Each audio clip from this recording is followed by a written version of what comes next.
un hueco que se deja mediante la digitopresión. Cuando está hinchado, como vemos aquí en el pie, se presiona con el dedo. Según la cantidad de agua acumulada debajo de la piel, esta fobia va a ser menor o mayor y se mide en grados. Eso ya para que lo sepan, son 4 cruces.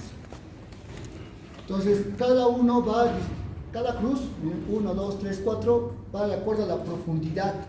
¿Cuántos milímetros es la fobia? Y se cuenta de 2 en 2. O sea, una cruz, 2 milímetros. 2 cruces, 4 milímetros. 3 cruces, 6 milímetros. 4 cruces ya será pues 8 o más milímetros de profundidad. Eso indica la gravedad. Mientras más profunda sea la fobia, más grave es el edema.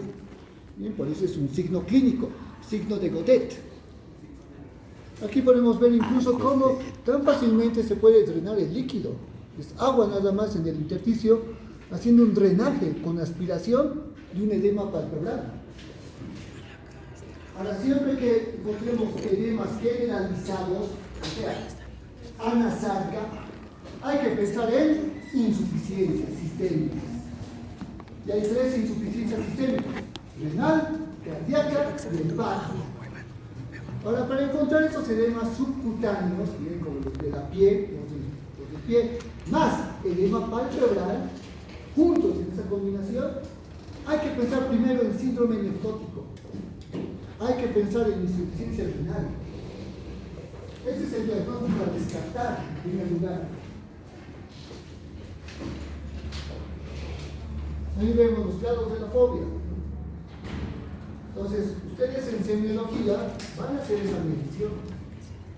Pero como les digo, solo se puede aplicar en edemas subcutáneos. En un derrame pleural o una citis no se puede hacer eso. Tiene que estar el edema bajo la piel. Ahora vamos a la morfología. Cualquier tipo de edema va a presentar líquido, tanto en el intersticio o en cavidades. Todo órgano o tejido edematizado está aumentado de tamaño porque está lleno de agua. Está hinchado, aumenta su peso también. Y podemos ver este aspecto brillante, ¿no? Como los pulmones, es un edema pulmonar. Está tan brillante porque está lleno de líquido.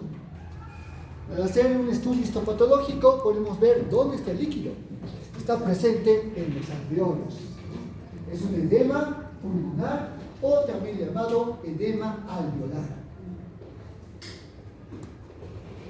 Ahora, ¿cómo podemos saber si es exudado o trasudado? Eso lo hemos visto en prácticas. ¿Por la presencia de leucocitos? Correcto. El infiltrado leucocitario es la clave. Si hay leucocitos, significa que hay inflamación. Entonces, eso será exudado.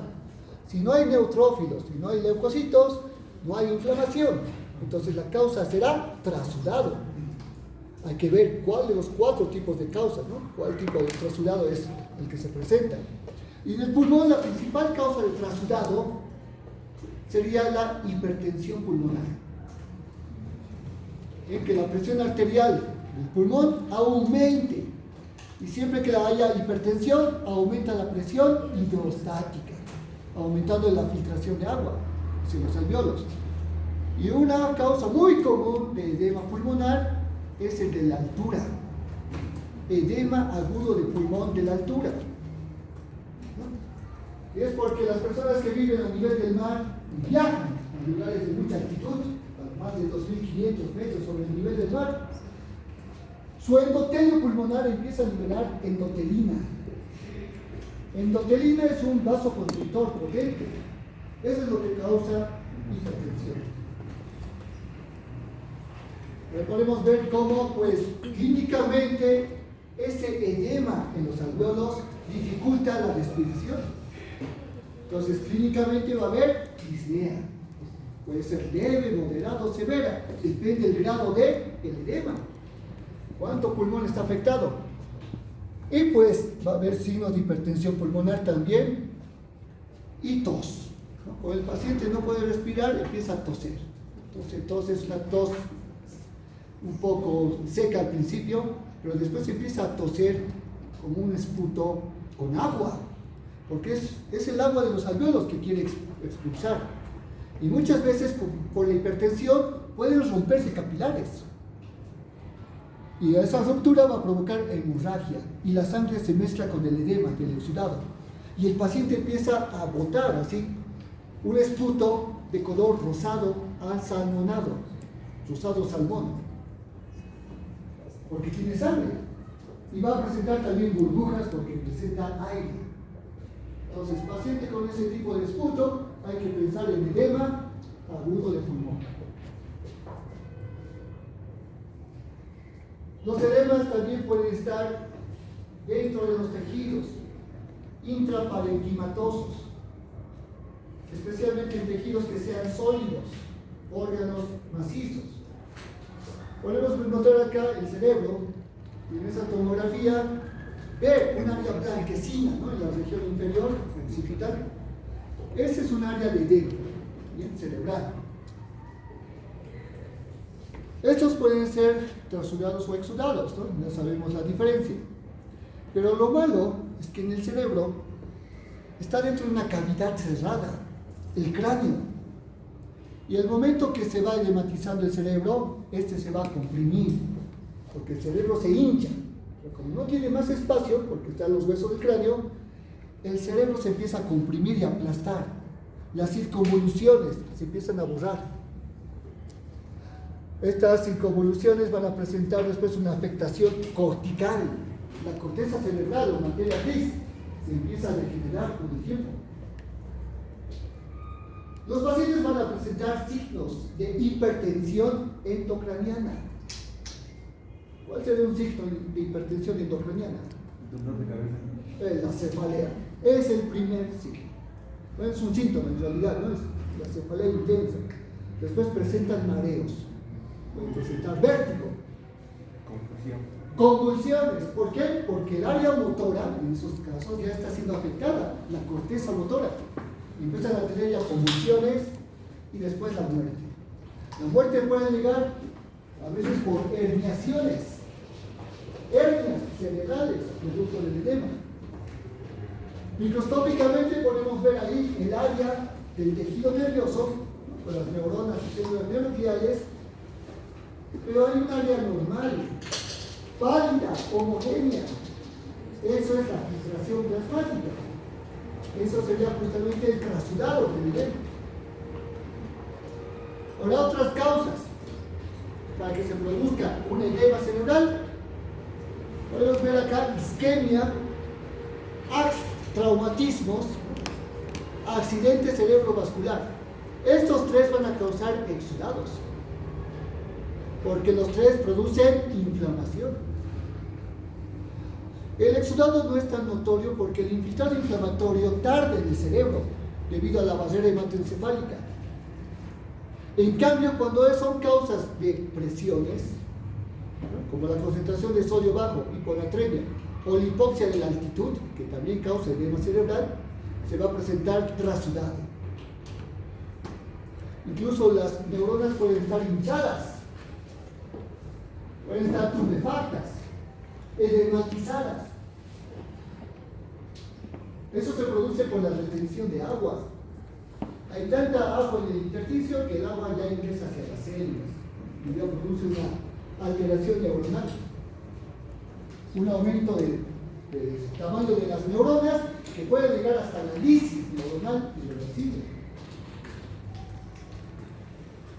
Por eso siempre tiene que haber una correlación clínica, verificar qué tipo de edema es, identificar la posible causa del edema y correlacionar con los signos y síntomas que se observen.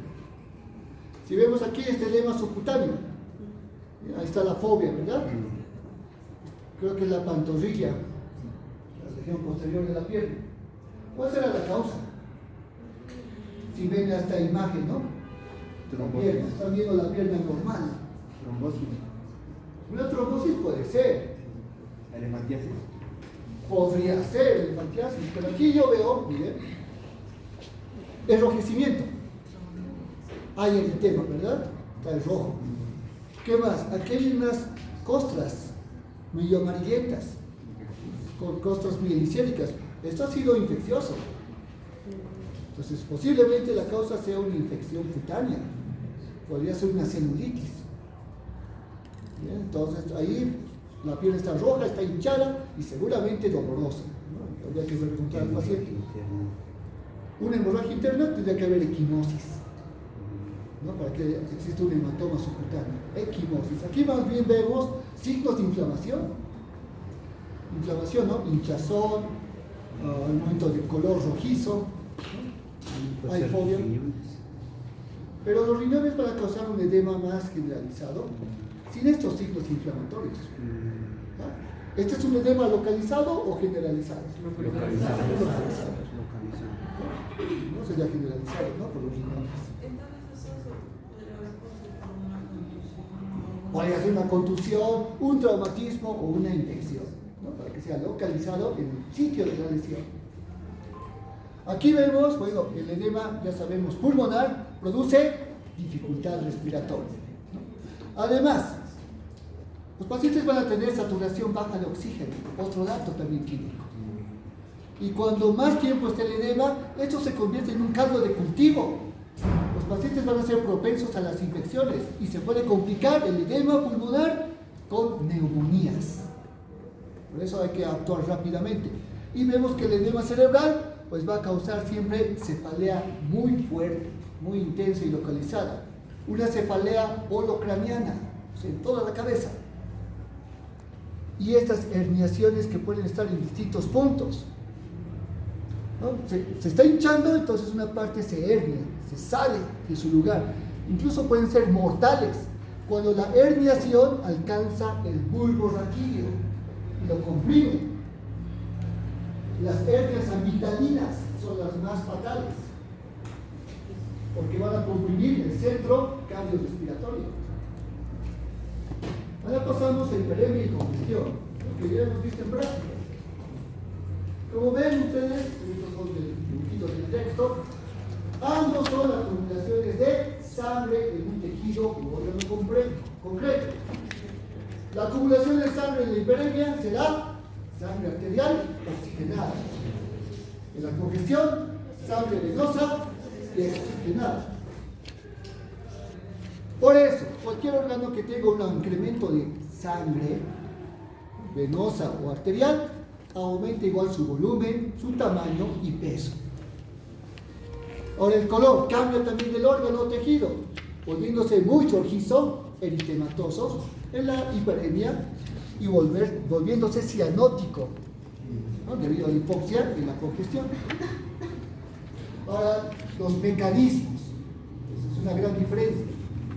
La hiperemia tiene un mecanismo activo.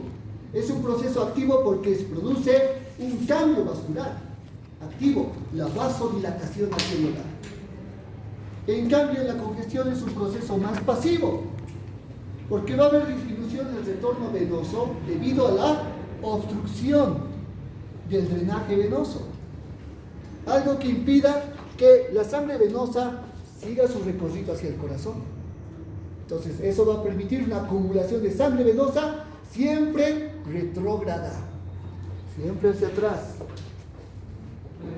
Doctor, ¿eso también puede causar una congestión? ¿Congestión? Claro, la congestión es retención de sangre, ¿verdad? Si existe una obstrucción venosa, va a haber congestión venosa. Ahora, ¿cuál de los dos puede causar edema? Los dos, correcto. Uno, porque va a haber aumento de flujo sanguíneo y va a aumentar la presión hidrostática.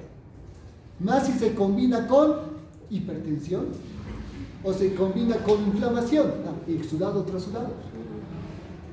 ¿No? Si hay aumento de permeabilidad capilar, será exudado. Si hay aumento de presión hidrostática o retención de sodio y agua, será trasudado.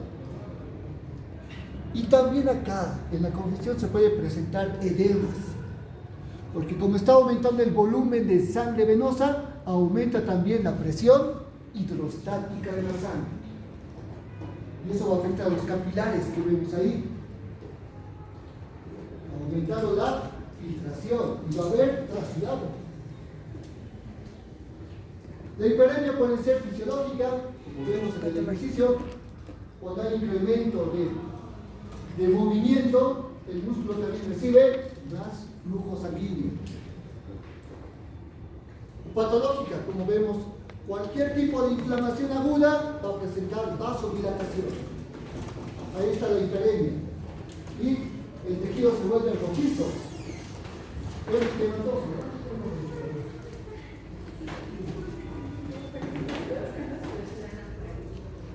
Desde el plan Apari, estamos quedando, por favor, un momentito.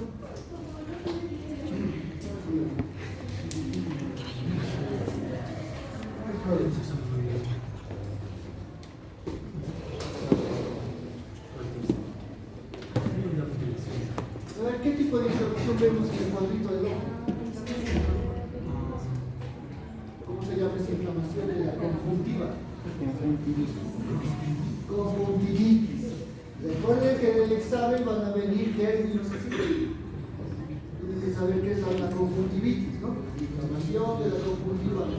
¿Sí?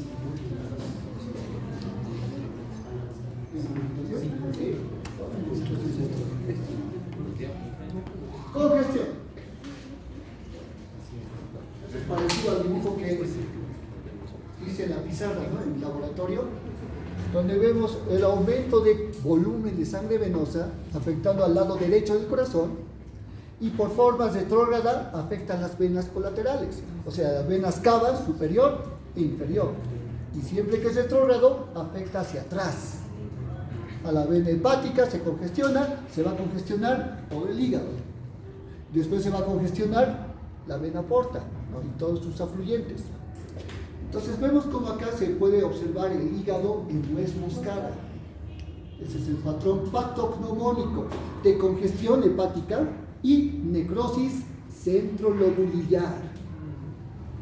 Bien, por eso tiene esos puntitos cafés, como nuez, ¿no? Por la muerte de hepatocitos. Esto se debe a la hipoxia crónica de los hepatocitos centrolobulillares.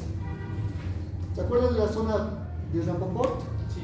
¿Qué zona tiene hipoxia? La zona 3, ¿no? La zona central del lóbulo. También puede haber presencia de hemosiderófagos cuando hay hemorragias, ¿no?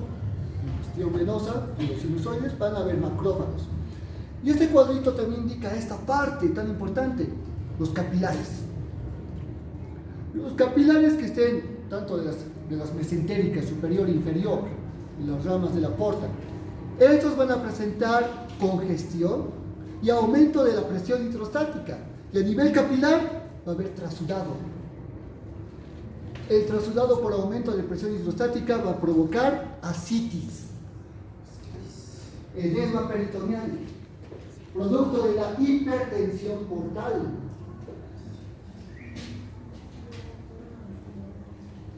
Ahí vemos, ¿no?, cómo se ve una congestión hepática. La vena central, los sinusoides especialmente se ven llenos de sangre, están distendidos. Ya cuando se vuelve crónica, ahí aparece ya un área de necrosis centrolobulillar. Miren los hepatocitos muertos. Estas células amarillentas, esos son los hemosiderófagos. Están ya, ¿cómo se podría decir? Están barriendo a los hepatocitos muertos. Están fagocitando la congestión de sangre. Aquí los hepatocitos están normales en la zona 2 y la zona 1, porque aún están oxigenados. En el examen van a venir fotos. Tienen que también conocer esas imágenes. Morfología. Ahí podemos ver una congestión pulmonar. ¿Bien? Cuando hay congestión de los pulmones, igual, venas. Las venas se ven dilatadas, llenas de sangre. Y esto va a afectar hacia atrás, hacia los capilares. Se llenan igual de sangre. Y como aumenta la presión hidrostática, va a haber edema. Edema alveolar. Puede haber también hemorragia cuando los capilares llenos de sangre revientan. Entonces, puede haber zonas de hemorragia pulmonar, edema pulmonar por trasudado y congestión venosa pulmonar. En la crónica, pues ya va a haber también tabiques gruesos, fibrosados. Recuerden que cuando es siempre crónico hay intentos de reparación. Fibrosis.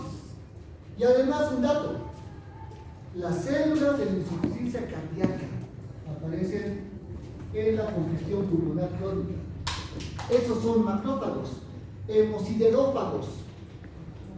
Si se encuentran en una biopsia macrófagos con hemosiderina en el pulmón, eso indica que la causa de esa congestión es una insuficiencia cardíaca izquierda. Por el lado izquierdo del corazón está con insuficiencia, se afecta el pulmón, los pulmones. Por el lado derecho del corazón tiene insuficiencia, se afectan las venas, toda la parte sistémica. Pasamos a hemorragias. Definición de hemorragia es la salida, es el escape, la pérdida de sangre por la ruptura de la pared vascular. Esto es lo que produce escape, ¿no? Que se rompa la pared vascular. Hay tres tipos de vasos sanguíneos: arterias, capilares y venas. Y tienen túnicas, ¿verdad? Las arterias y capilares tienen tres túnicas: íntima, media y adventicia. Los capilares no tienen túnicas, solo presentan endotelio y su lámina basal, son delgados. Que se rompa cualquiera de esos tres vasos sanguíneos, cualquier pared, va a empezar a salir la sangre por la presión sanguínea. Entonces, eso se convierte ya en una hemorragia. Las causas principales de hemorragia son traumáticas. Tiene que ser una herida, un corte, ¿no? Punzante, cortante, cualquier tipo de herida, contusión que provoque una ruptura. Doctor, ¿la hipertensión? También, pero la hipertensión tiene que necesitar un factor además, una alteración de las arterias, un aneurisma o una disección aórtica. O sea, una alteración propia del vaso sanguíneo que provoca su ruptura. Porque la hipertensión así sola no va a causar una ruptura normal de arterias, sí de capilares. ¿Alguna vez les han cerrado la nariz? Eso ha sido otra vez una ruptura capilar en el plexo de Kisselbach, que es el tabique. Y eso se produce cuando repentinamente la presión arterial sube de golpe y se rompen estos capilares, ¿no? Es una hemorragia capilar. Aterosclerosis también. Si las arterias están ya endurecidas, rígidas, se vuelven frágiles. Cualquier cambio de presión o de flujo puede hacer que estos se rompan. Erosión vascular y ulceraciones también en las piernas, frecuentemente. Ahora, se pueden clasificar las hemorragias según el tipo de sangre que se pueda observar. Entonces, hay hemorragias capilares, venosas y arteriales, afectando a cada tipo de vaso. Visualmente, simplemente por inspección, se puede diferenciar viendo el color de la sangre y la presión, ¿no?, en la cual sale la hemorragia. Una sangre arterial, ¿qué color tiene? Es roja la sangre arterial. La hemorragia será rojiza intensa, ¿no? Una hemorragia roja rutilante, clara. ¿Y la presión de la hemorragia arterial? ¿Alta o baja? Incluso sale a borbotones.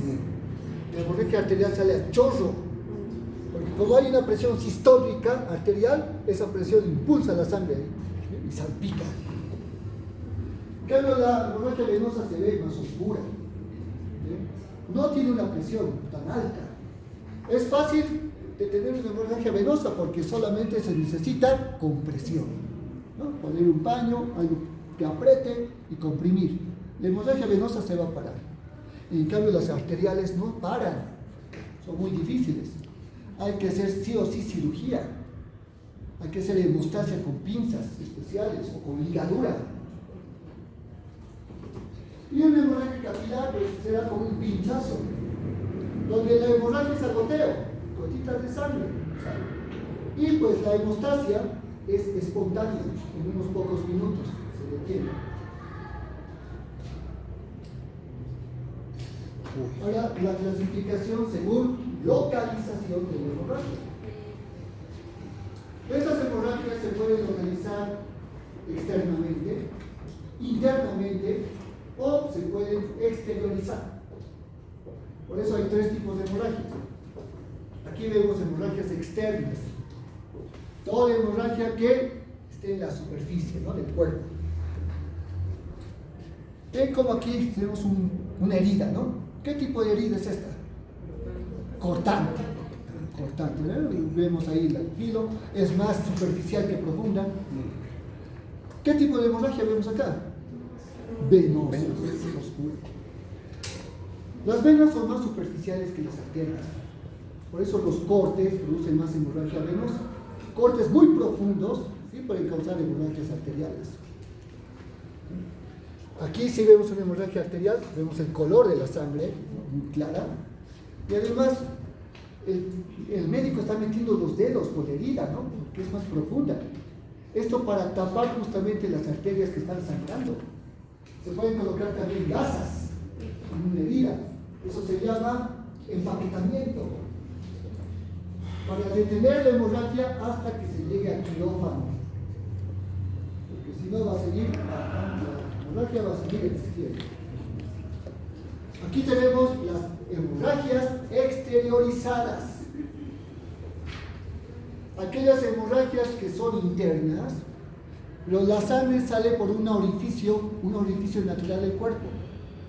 Sea la boca, sea la nariz, el ano, el oído. Entonces, estas hemorragias se deben estudiar, se debe encontrar el punto de origen, ¿no?, de la salida de sangre. Aquí podemos ver la epistaxis.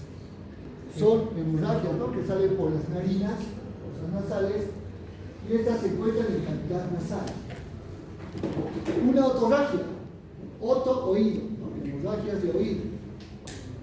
¿Por qué se puede producir una otorragia? Ruptura de base de cráneo. Ya, una ruptura de base de cráneo. Y además de otorragia va a salir también líquido, ¿no?, líquido claro, es líquido cefalorraquídeo. Una ruptura de tímpano también, una perforación timpánica, un traumatismo acústico, puede causar una otorragia. Hematemesis. La hematemesis es el vómito de sangre. Bien. No está vomitando comida, ¿no?, que es diferente. Aquí está vomitando pura sangre. Hay que pensar en hemorragias digestivas altas. La hemorragia puede estar en el esófago. A veces lo más común es ruptura de varices esofágicas, ¿no?, varices venosas. O también la hemorragia puede ser de una úlcera gástrica activa, ¿no?, que sea hemorrágica. Hemoptisis, tos con sangre. ¿No? El paciente está tosiendo y está saliendo pues mucha sangre. Hay que pensar en hemorragias de vías respiratorias. Será tráquea, será bronquios, bronquiolos, algún punto. O alveolos también pueden estar, ¿no? Los vasos sanguíneos de estos lugares están rotos a la hemorragia. Hematoquesia y melenas. Son heces con sangre, pero diferentes. Las melenas, como vemos acá, se ven como heces negruzcas. Esto ya presenta sangre digerida. Hay que pensar en hemorragias digestivas altas, donde el paciente ha tenido una hemorragia en el estómago, por ejemplo, pero en vez de vomitarlo, no lo ha vomitado y ha seguido el tránsito intestinal, se ha digerido esa sangre. Y al digerirse, pues con las enzimas y jugo gástrico se ha vuelto negro. Y así salen las heces, melenas. En cambio, cuando vemos hematoquesia, son heces mezcladas con sangre. Están las heces y hay puntos, ¿no?, hemorrágicos con sangre. Hay que pensar en hemorragias digestivas bajas. Una lesión de colon o recto puede hacer que esas heces se bañen de sangre superficialmente.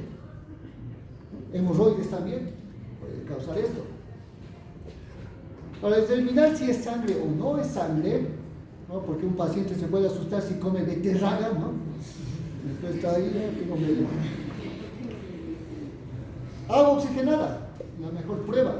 Ponen unas gotitas de agua oxigenada y si se forman burbujas, Eso es sangre. Doctor, ¿No hay burbujas? cuando hay trombocitopenia, ¿cómo ocurriría? ¿No hay qué? Cuando hay trombocitopenia. Trombocitopenia va a causar hemorragias en la piel, púrpuras y petequias. Hemorragias orales. Y hemorragias internas. Ahí están las hemorragias internas. Pueden ser causadas por traumatismo, que es lo más común. Pero como decía también Mimar, una causa de hemorragias internas son alteraciones de la coagulación. Puede ser que factores de coagulación sean muy bajos o las plaquetas igual estén disminuidas, una trombocitopenia.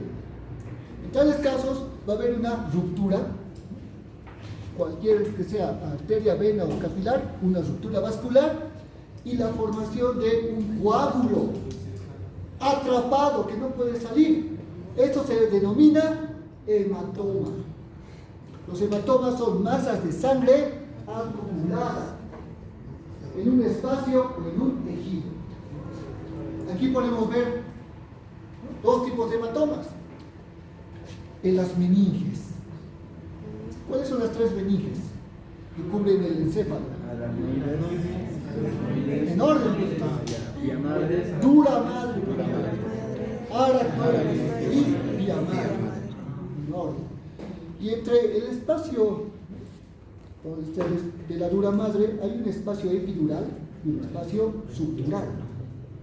En esos espacios pueden haber hemorragias. Y aquí se puede formar justamente una acumulación de sangre, un hematoma. Aquí vemos un hematoma subdural, ¿no? Debajo de la dura madre. Aquí vemos un hematoma epidural, encima de la dura madre. Lo malo de los hematomas, como cualquier masa, es que ocupan espacio. Y al ocupar espacio, desplazan a los tejidos, los van comprimiendo. Por eso, cuando hay hematomas, hay que extirparlos, hay que aspirarlos. Porque como están ocupando espacio, pueden provocar hipertensión endocranial o hernias cerebrales peligrosas. Si son hematomas muy pequeños, se pueden reabsorber sin ningún problema.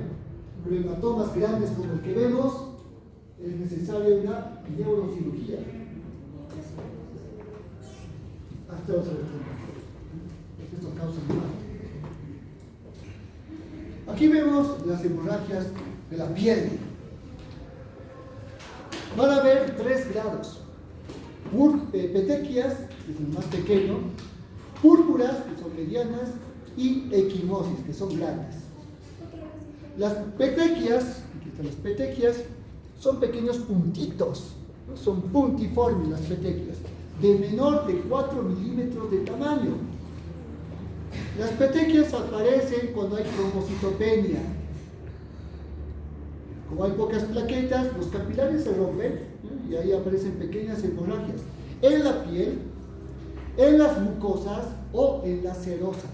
En 3 localizaciones para las petequias. Las púrpuras igual son manchas, pero ya violáceas, ¿no? Purpúricas. Son rojizas, violáceas, pero ya miden entre 4 a 10 milímetros de tamaño. Ya son medianas. Estas manchas purpúricas igual se encuentran en piel, mucosas y serosas. Tienen también el mismo grado de significancia. Pueden aparecer por trombocitopenia o alteraciones de factores de coagulación. Que haya pocos factores antitrombóticos y muchos protrombóticos. Y las equimosis. Las equimosis ya son manchas grandes, ¿sí? De más de 1 centímetro de tamaño. Puede llegar hasta 40 centímetros, hay equimosis gigantes. Depende cuánto es la cantidad de sangre debajo de la piel. Una equimosis es un hematoma subcutáneo. Aquí lo dice todo. Hematoma, masa de sangre debajo de la piel. Equimosis. Es lo que también se llama como moretón. Aquí podemos ver los 3. Podemos ver pequeñas petequias puntiformes en la pierna, púrpuras, ¿no? les envié, como manchitas, y vean cómo hay púrpuras y petequias, ¿no? Juntas. Hay púrpuras como manchas, hay petequias como puntos. Sí, trombocitopenia, ¿eh? Por eso están juntas. Y a cambio de las petequias son por trombocitopenia y la púrpura por trombocitopenia y también por otro más. Por factores de coagulación bajos. Y aquí vemos las equimosis. Siempre el área de equimosis representa el área de traumatismo. Hay personas que tienen fragilidad capilar. Con cualquier golpecito, ¿no?, que se hace, ya aparece un moretón.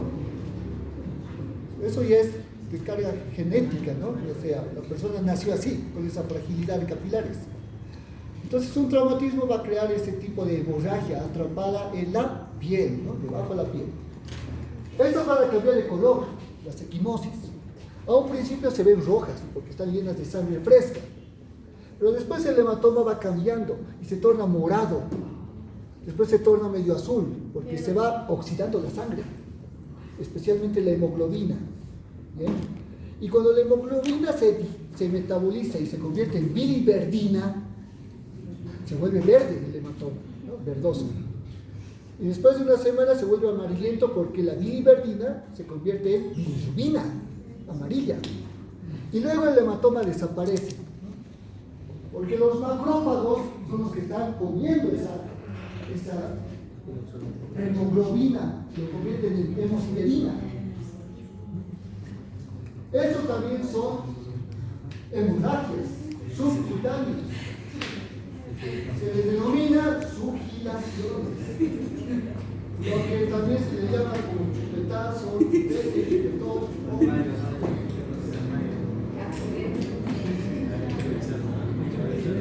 La causa es succión.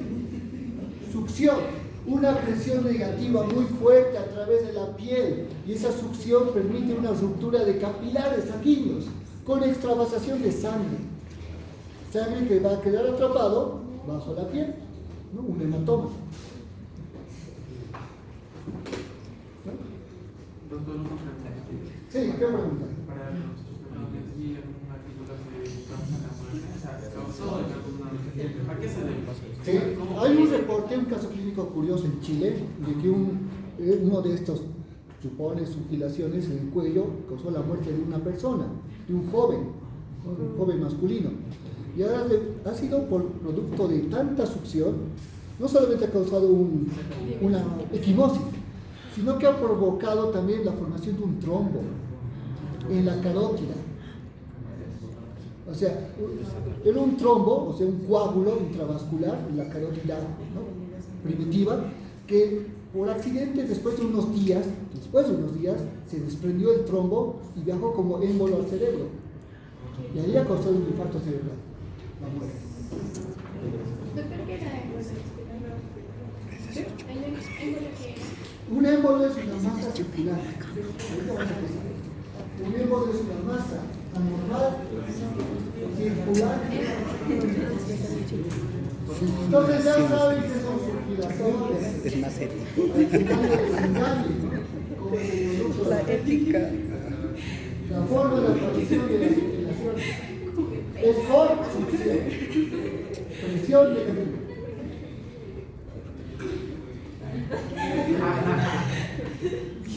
Ahora, la correlación clínica de las hemorragias. ¿Por qué es importante conocerlas? Porque las hemorragias pueden atentar contra la vida directamente, dependiendo la gravedad de la hemorragia. En IPS seguramente han llevado los niveles o grados de hemorragia. ¿Cuántos niveles son? 4. 4. Bueno, 3. 4. Creo que son 4. Este con los porcentajes que se pierden. No me acuerdo si eran 4 o 5. 4 o 5. Es depende. El PHTLS dice uno y el IETLS dice otro. Pero son 4 en general, porque son los porcentajes. Sí, porque hay leve, moderada, severa y muy, muy severa, pero mismo muy grave, ¿verdad? Son 4. Eso depende de las hemorragias arteriales o venosas. La peor es la hemorragia arterial. Y es peor porque va a haber más pérdida de volumen sanguíneo en menos tiempo. Un paciente que pierda el 20% de su volemia ya puede llegar a desmayarse y quedar inconsciente. Y puede llegar después a la muerte, ¿no? De forma aguda. Eso se denomina shock hipovolémico, ¿no? Por baja volemia. Miren cómo este paciente ha tenido un accidente, ¿no? Miren la sangre ahí saliendo de su muslo. Se ha vendado, ¿no? Se ha puesto, tratado de comprimir con una sábana, pero después ha fallecido. Porque la hemorragia arterial no para. Se puede hacer un torniquete, ¿no? En esos casos extremos. Pero el torniquete no puede estar más de 30 minutos. Porque aparte de la hemorragia van a causar isquemia también con el torniquete y con eso va a haber gangrena. Entonces hay que inmediatamente es una urgencia médica que debe ir a quirófano. Y todo paciente que tenga hemorragia, inmediatamente hay que darle transfusión sanguínea, o aunque sea líquidos, para aumentar la volemia, que no tenga insuficiencia cardíaca ni renal. Porque dejar a un paciente hemorrágico, ¿no? Sangrando, sin ponerle transfusión de sangre, van a hacer que el paciente muera.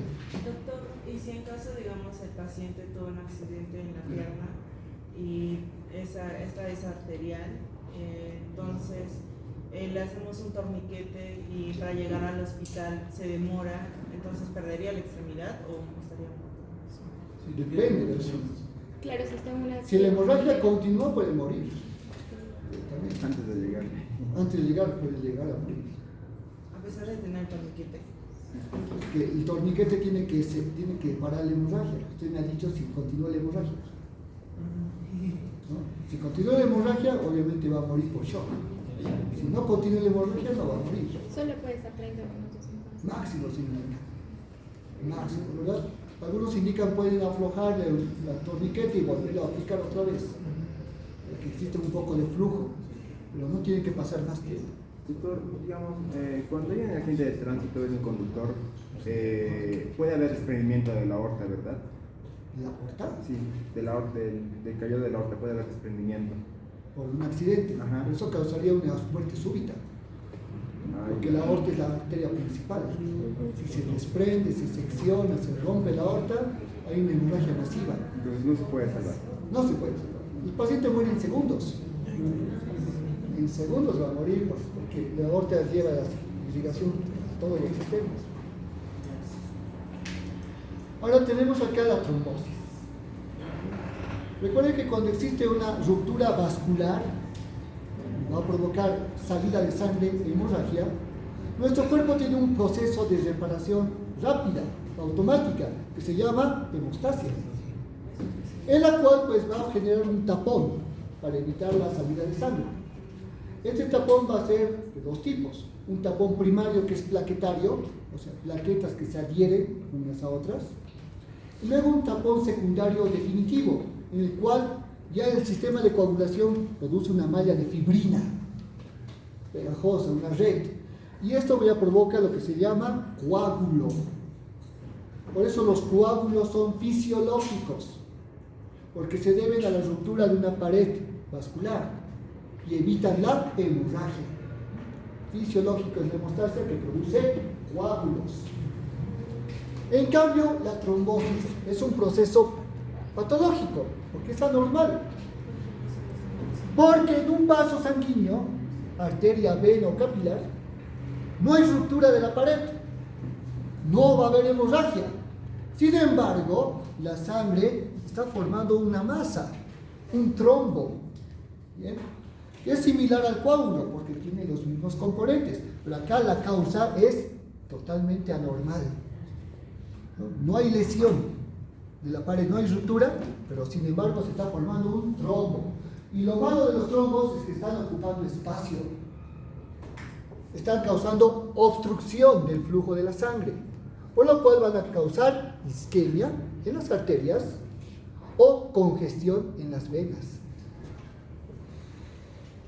Están dificultando el paso de sangre.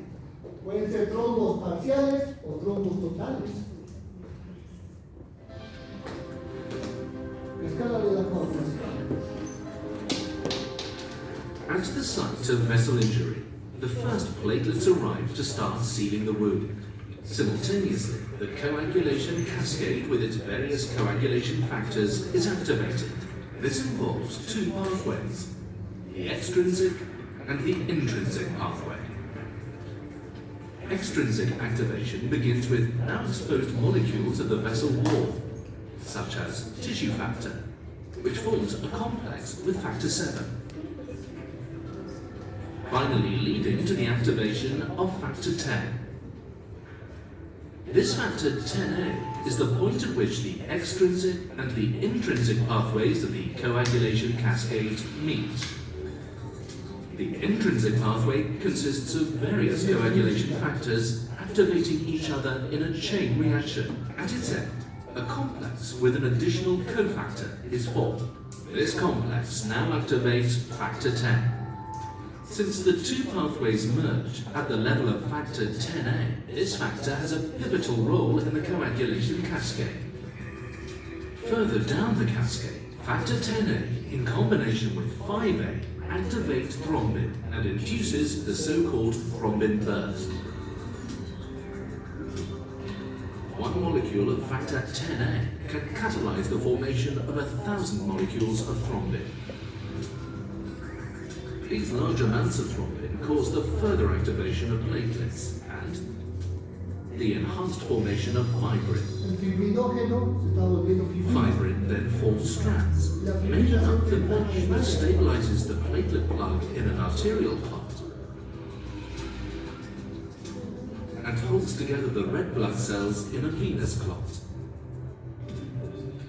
It can be concluded that the central role of factor 10A in the coagulation cascade makes it a viable target for therapeutic intervention in pathologically altered blood coagulation. La vía intrínseca y la vía extrínseca de la cascada de coagulación, ambas vías convergen, se unen en la vía común, que es con el factor 10 activado, como hemos visto. El factor 10 activado es lo que va a iniciar pues, esta combinación con el factor 5 y la protrombina o factor 3. La protrombina se activa en trombina. Y el factor, ¿no? Ya la trombina va a hacer que el fibrinógeno inactivo se vuelva en fibrina. Y la fibrina ya es el factor 1. La malla de fibrina, como hemos visto, es tan pegajosa que adhiere plaquetas, glóbulos rojos y leucocitos para formar ese tapón definitivo.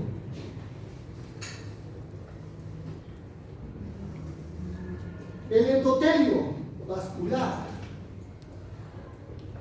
es el que va a regular estos factores procoagulantes o anticoagulantes. Gracias a que el endotelio tiene estas dos propiedades. ¿Bien? Propiedades para formar coágulos, o sea, propiedades protrombóticas, y propiedades para evitar la formación de coágulos, antitrombóticas. Fisiológicamente, en homeostasis normal, ambas propiedades tienen un perfecto equilibrio, ¿no? Que lo regula justamente este endotelio. Pero cuando hay desbalances, como vemos acá, el endotelio puede estar afectado, el endotelio puede estar dañado. Entonces, el endotelio ya no va a poder equilibrar estos tipos de propiedades. Si los factores procoagulantes están aumentados, ¿bien? Esto va a inducir a la formación de coágulos, o sea, trombosis. Porque los factores anticoagulantes están disminuidos. En cambio, cuando los factores anticoagulantes están muy altos y los factores procoagulantes muy bajos, pues la sangre ya no va a tener hemostasia, no se van a formar coágulos. ¿Y qué va a pasar? Ahí dice, ¿no? Trombosis. Cuando los procoagulantes están aumentados, trombosis.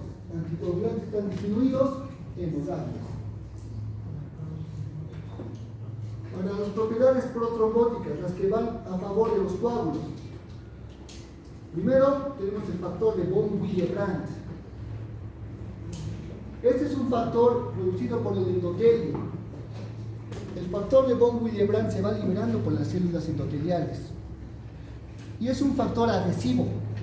Permite la adhesión de las plaquetas con el colágeno.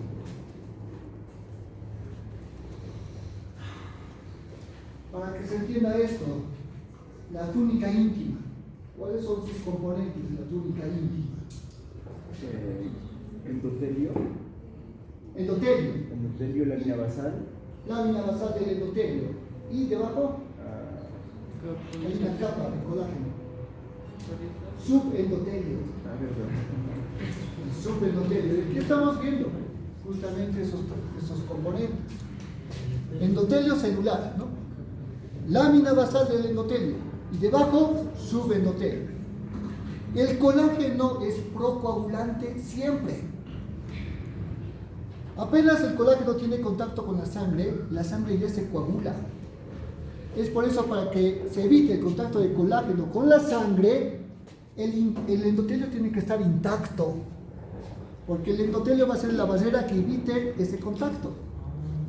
Si se rompe la célula endotelial por una herida, por una lesión interna, ven cómo ya se pierde esa barrera. Entonces sangre con colágeno empieza a producir la coagulación. Y son las plaquetas las primeras que llegan a este punto. Y para que la plaqueta se adhiera al colágeno, ahí interviene el factor de von Willebrand. Este factor es como un gancho que está adhiriendo plaquetas con el colágeno del subendotelio. Y las plaquetas que ya se unan al factor de von Willebrand se empiezan a agregar. O sea, las plaquetas se activan, se expanden y se van pegando, se van adhiriendo unas con otras. Eso se llama agregación plaquetaria. Y empiezan a liberar factores de coagulación. El efecto procoagulante es porque el endotelio también produce un factor de la coagulación, el factor tisular.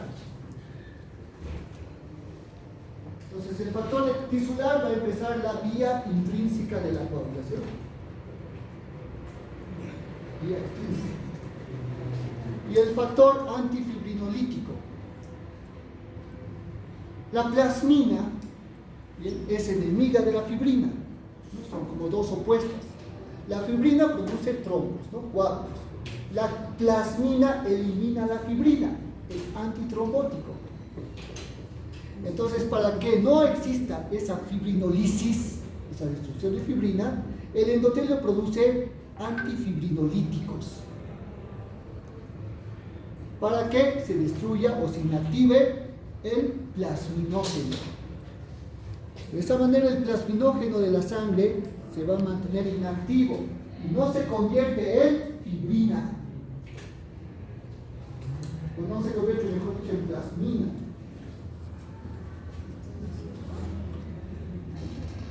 Las propiedades antitrombóticas evitan la formación de coágulos. Ahí tenemos los factores antiplaquetarios y los factores anticoagulantes. Primero, la integridad del endotelio. Es lo principal para que se evite el contacto, plaquetas, colágeno. Segundo, prostaciclinas que se liberan, óxido nítrico, impiden la adhesión de plaquetas, esa agregación plaquetaria para formar trombos.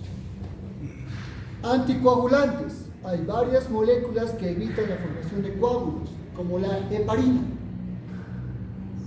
como la antitrombina 3, ¿no?, que inhibe a la trombina, las proteínas C y la proteína S, que deben estar combinados con factores 8 y 5, ¿no?, para activar el factor 10. ¿Doctor, y la warfarina? La warfarina, pero es sintético, no es del endotelio. Plaquetas. Las plaquetas no son células, son fragmentos del megacardiocito. Las plaquetas no tienen núcleo, no tienen organelas, apenas presentan un pequeño citoesqueleto de actina, nada más, y vesículas. Estas vesículas van a presentar gránulos en su interior, y hay 3 tipos de gránulos: alfa, delta y lambda.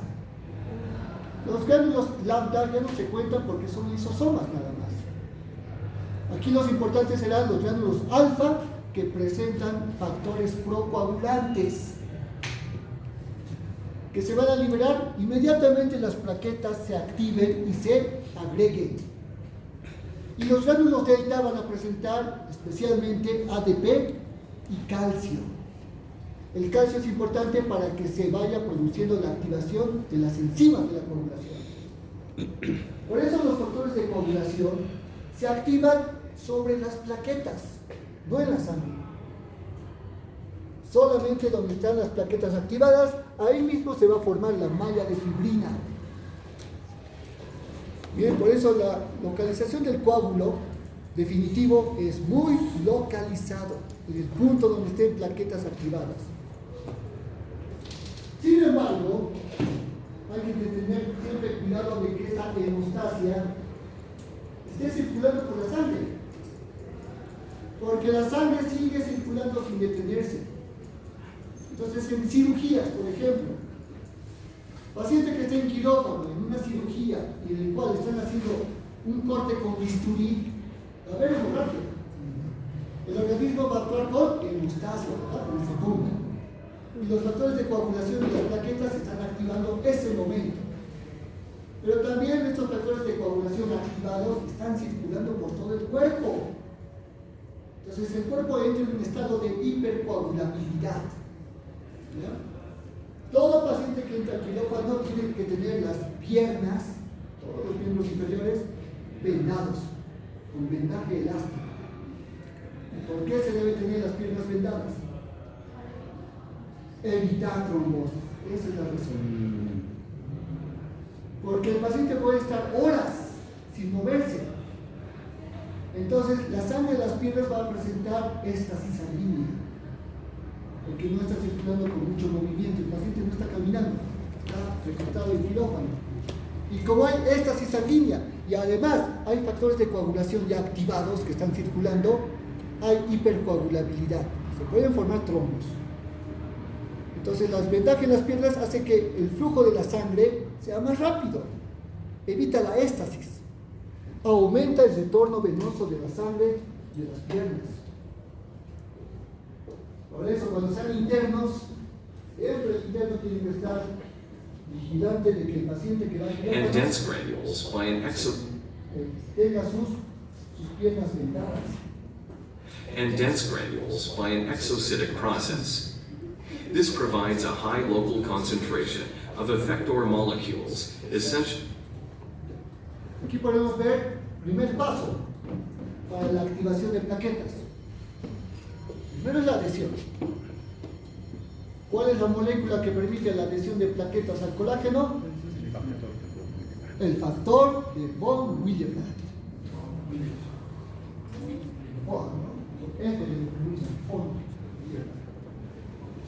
Segundo paso, secreción. Sus gránulos alfa y los gránulos delta deben ser liberados. Factores de coagulación y calcio. Tercer paso, la agregación. Aquí se necesita el ADP que se está guardando en los gránulos. Y además, tromboxano A2. Este tromboxano activa trombocitos. Entonces vemos como las plaquetas que tienen esta forma medio plano convexa adquieren una forma ya más expandida y así se van a sujetar con otras plaquetas, porque el tromboxano lo que hace es que el glucocáliz de cada plaqueta sea mayor, sea adhesivo, y van a formar el tapón plaquetario, el tapón primario. Luego de este tapón hemostático, ¿no?, que es el primero que se forma, incluso es reversible, la cascada de coagulación que se está activando encima de las plaquetas formará la malla de fibrina, fibrinógeno activado por la trombina y el tampón hemostático definitivo, secundario. Entonces, tanto un coágulo o un trombo se forma en el mismo mecanismo, la misma forma. Y esto es para que lo comparen con lo que llevan en fisiología. En fisiología ven las vías intrínseca e intrínseca de la coagulación. Aquí están los órdenes de los factores. Puede ser factor 1, factor 2, 3, 4 y 5. Por eso siempre el factor, ¿no? Siempre está desde atrás. Y el factor, ¿no? se van activando hasta llegar al principal factor, que es el fibrinógeno, que se convierte en fibrina, ¿no? La malla de fibrina es la final.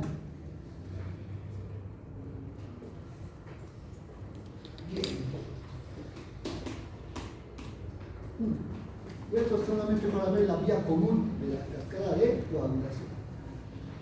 En un paciente que va a tener tendencia a la trombosis, estos factores de la coagulación pueden estar más incrementados, ¿no? O los factores anticoagulantes muy disminuidos. Cascada de coagulación. Se denomina coagulación al proceso mediante el cual la sangre pierde su liquidez, tomando consistencia de un gel para posteriormente pasar al estado sólido. Todo da inicio cuando se presenta un daño al endotelio. Después, como primera respuesta, existe una vasoconstricción con la finalidad de disminuir el flujo de sangre al área afectada. Las plaquetas se adhieren al sitio de la lesión, liberando serotonina, adenosina fosfato y tromboxano 2 para atraer otras células y así formar un topo plaquetario. Se libera factor 3 y calcio, los cuales activan el factor 7, dando paso a la vía extrínseca. Simultáneamente, el factor 2 interactúa con el 11, actuando ambos sobre el factor 9. Posteriormente, el factor 9 se combina con el 8, activando la vía intrínseca. Ambas vías conjugan en la llamada vía común, activando los factores 10 y 5, que junto con el calcio y el factor plaquetario 3 convierten la protomina a tromina. La tromina activa el fibrinógeno para convertirlo en fibrina y así genera la red laxa sobre el topo plaquetario.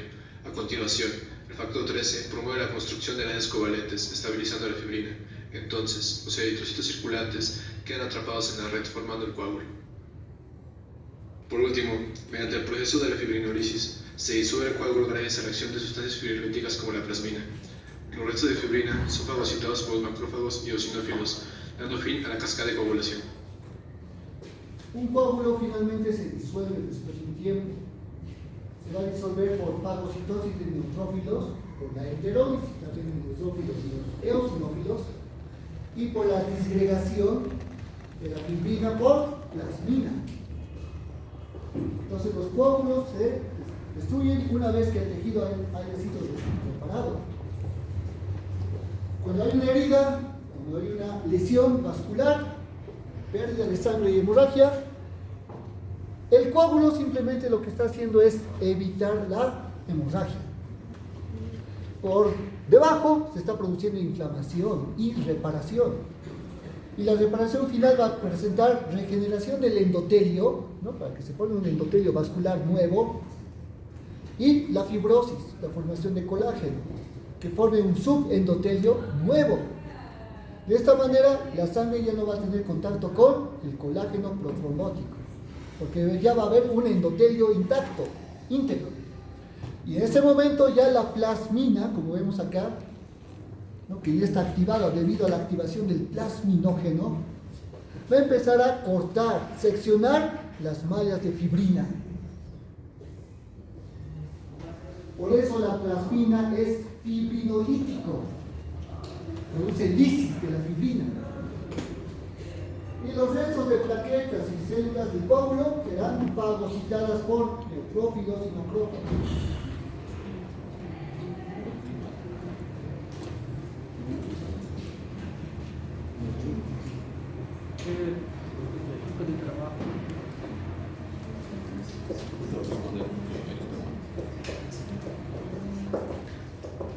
Entonces vamos a pasar a la lista.